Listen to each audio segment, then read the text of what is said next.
Jake Spurlock. I am a web developer for Make Magazine. Has everybody heard of Make? Yay! Who's heard of Maker Faire? Yay! We're all really glad you could be here today. Last year I went to Google I/O and they had these blocks of glass that you could sign up for. And so I signed up for the Google I/O Explorer program. And 2 weeks ago I got the Google Glass, and I want to tell you about my thoughts and impressions about Google Glass, what it means for just general people today, and what the future holds for people that are makers or hackers or doers. So who likes to hack on things? Yay! Who's a software developer? Yay! All right, well, anybody can do Google Glass. The cool thing about Google Glass from a developer point of view is that it's totally based on open web technologies. So the Glass Mirror API is totally based on web services.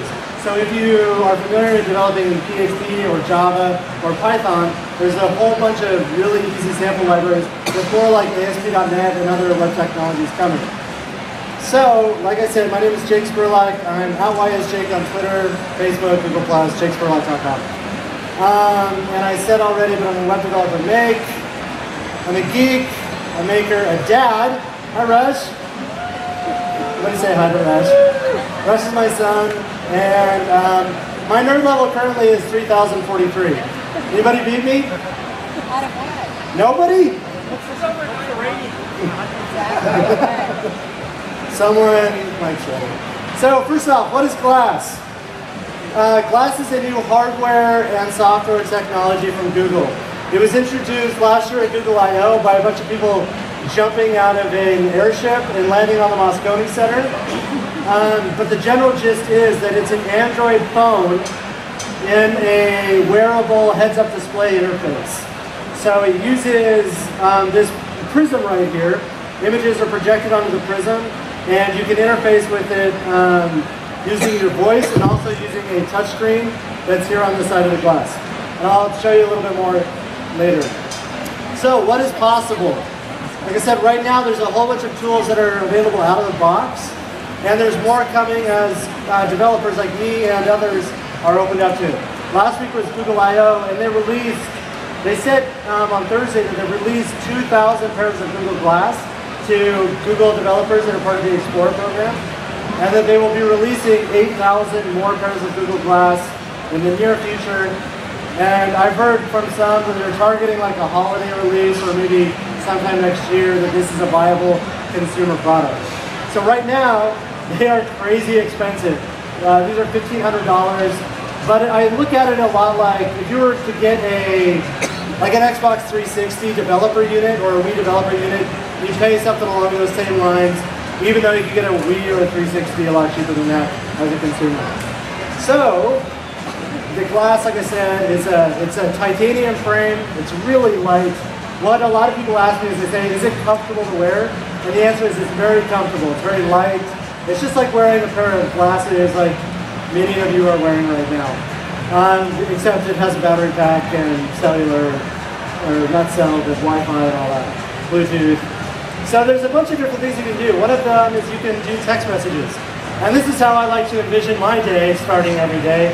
Lacing up on the mountain and I'm texting someone, I'll race you to the bottom, and that person says to their heads-up display, haha, I will totally beat you. But you can do text messaging. Google has a great voice dictation software. So you just tap, dictate a message, pick who it's going to, and then send the message.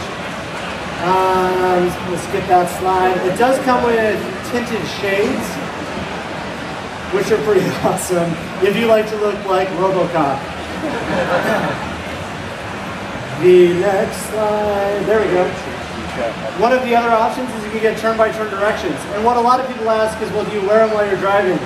My wife wishes I wouldn't, but I do all of the time. And it's actually very nice. If you notice, like my normal eyesight, the glass is not in my normal eyesight. I have to actually kind of look up to actually see what's projected into the Google Glass. And so when you're getting like turn-by-turn directions, it actually is a really great way because you can look down the road and it's like looking at a GPS device that we mounted like where your rearview mirrors.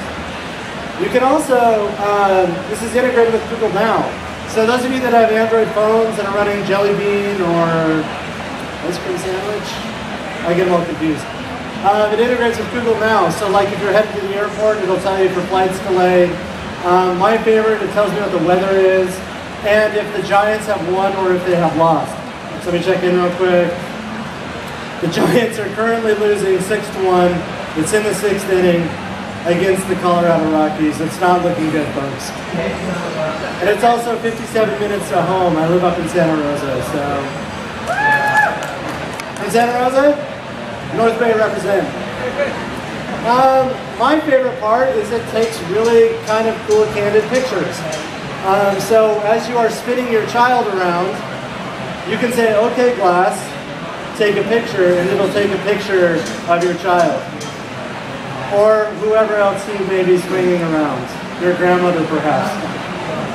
You can also Google questions. So in this case, okay, glass, Google, how long is the Brooklyn Bridge? Google will give you a response and say it is 5,988 feet long. Or you could say, what is half a pound in Spanish? Or my favorite, Google, pictures of Maker Faire. But I kind of lied in that last statement because my favorite thing to Google is Google pictures of cats. Because it's the coolest technology product in the world, and we use it to fight with people on the internet and look at pictures of cats. That's what the internet's for. Next slide. It also has a video camera, so if you happen to do a lot of ballet, you can also record your partner as you dance with them, or whatever else you might do with a video camera. Like today, has anybody seen the Whiskey Drone? Whiskey Drone in Southport? It's like my favorite thing here. Mike Stoleri, or Slow Larry as he goes by, as he was pedaling around the Whiskey Drum today, I took him off and handed him to him while I was recording some video. And if we can get it to work, I'll show you in just a second. Now, like I said, there's a lot of like consumer-oriented things, but I wanted to take this presentation and talk about how we, as hackers, makers, doers, and makers of things, might use Google Glass. So the first thing is there's an API. The web services API it's called the Mirror API. And the Mirror API uses simple web services, JSON, push or put requests to send data to the glass. So this is useful. Let's say you have a really cool website like makescene.com. What you could do is you could send blog posts into Google Stream, into the Google Glass card stream. So this could be a blog post, this could be Facebook updates, this could be updates from Tumblr or different things like that. CNN, Elle Magazine, and Tumblr have all recently integrated this API so that if you want to see pictures of cats in your Google Glass, you can have them delivered to you. Or CNN breaking news. It's up to you. Like I said, right now, they've got 3 great sample projects that use the Mirror API. The first is in Java. Who likes Java? You weirdos. Who likes PHP? Yay! And Python. You weirdos. All of those projects are there, great sample code, and really they just require a web server, and you can get started with the Glass API. Now the next, and this is a terrible screenshot for those of you looking at it because I'm sure you can read nothing on there. My apologies. This is the entire Glass OS operating system. So you can download the entire Glass kernel. And for those of you guys who are kernel hackers, anybody? I mean, you weirdos. You can download the entire Glass kernel and start hacking on a kernel level, which is really cool. And there is a lot more possible. Google just introduced the GDK, or the Glass Development Kit, which is an add-on to the Android development kit, so you get Glass native APIs as part of your development process. So you can build Glass-specific applications that you can front load onto the app. At Google I/O, one of the cool ones that they showed off was the add a cat to that app.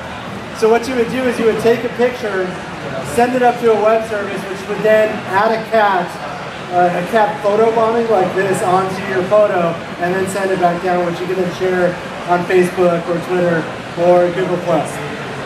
Once again, this is what the internet is for, And the most futuristic techno apps in the world is for taking pictures and putting pictures of cats onto those pictures. Now there are a lot of other cool applications, whether they're medical or science or other things to do with cats. There's a lot of really cool applications. Now I kind of left this very open-ended. I figured that some people have pictures,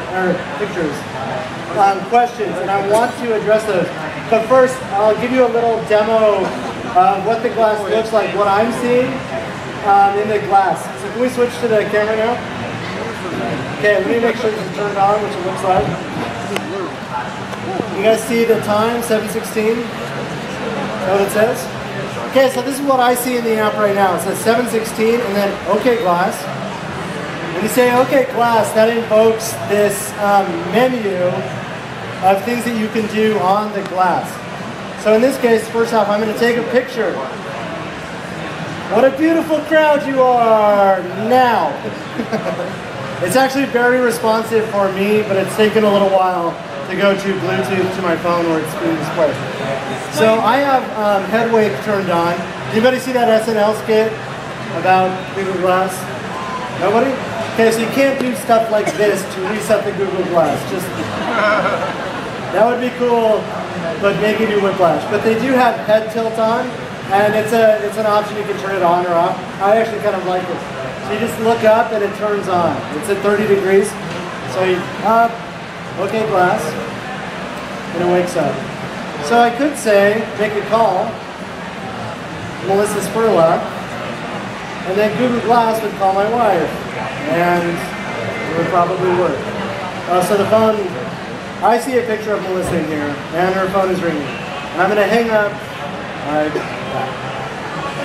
Now, one other cool thing to bring up, the Google Glass doesn't have a speaker per se, but what it has is a bone conductive thing right here. And so what it does is it vibrates right on your bone here. The ear bone's connected to the...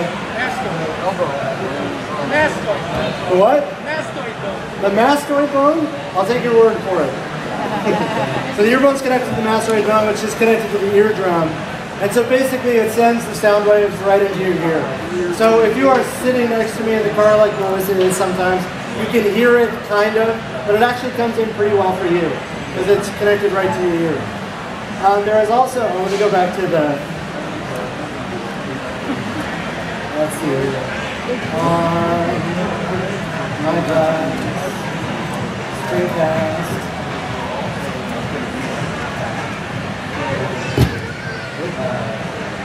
Okay, we can see that, right? Okay, so other options here. Let's OK glass. Google pictures of cats.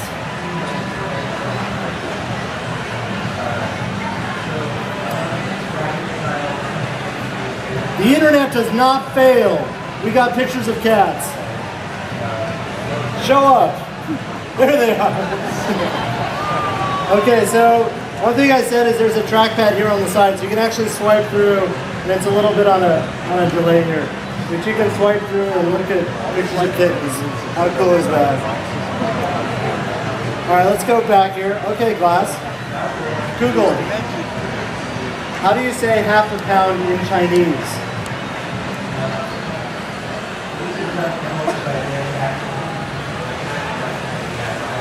Anybody know Chinese? On bang. We'll go on the record here and say that that's probably correct because I do not know Chinese. Translations, all kinds of wild stuff.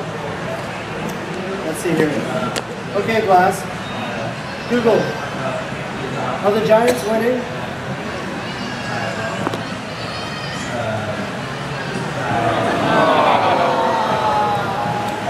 And you guys couldn't hear that probably, but it's actually repeated it back to me and said the Giants are losing 6-1 in the 7th inning. Sad. Right?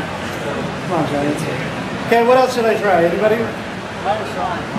Google Pokemon? Pictures of Pokemon? Okay, glass. Google pictures of Pokemon.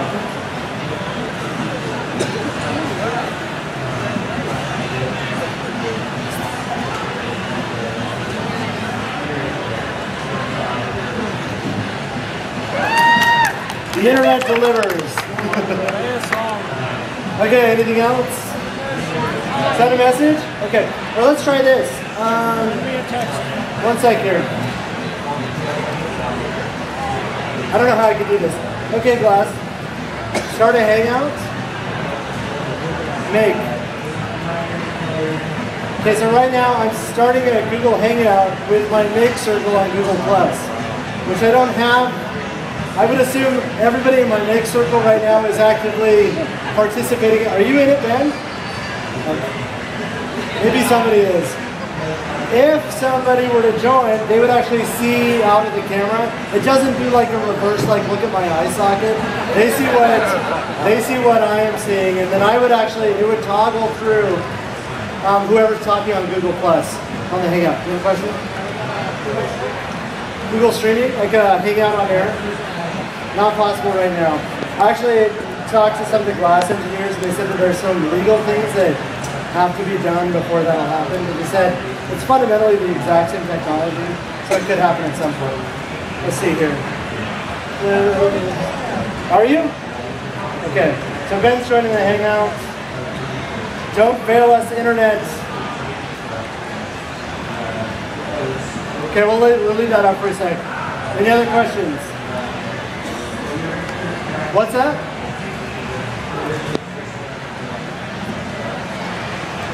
Because you go to the satellite. Oh, that's a great question. I'm sorry I didn't.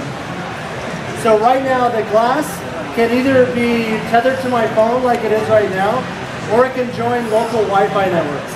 So if I'm at home or at work, I just have it set up to go to my, I'll have it set up just to go to the local Wi-Fi. But if I'm out and about, it'll go to my cell phone. Oh, we have one participant, an eagle, named Bill Olson. There's Bill. There's Bill. Ben, you have not joined. That's Bill. So we have Bill right now. Thanks, Bill, for helping out on this demo. And we'll see if Ben joins in just a sec. What's that? I can't hear you. GPS. Yeah, do you want to see how the directions are? Okay, there's Ben. We're still on Bill. I can hear you. Oh, so he's on voice. Okay. I am going to leave this Hangout. Thank you for the demos. That's pretty cool. Okay, so let's try the directions, the GPS. So I'll turn it on. Okay, Glass. Get directions. Crown Plaza Hotel. Is anybody saying the Crown Plaza? That's one of the official Maker Faire hotels. It's where, in San Francisco. Close, but not what we want to see. I guess we could have just done the directions, I'm sorry. That's what we're trying to demo here. Okay, Glass. Okay, Glass. Get directions. Crown Plaza, Foster City, California.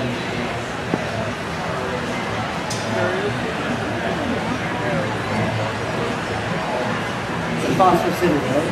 Yes, that's correct.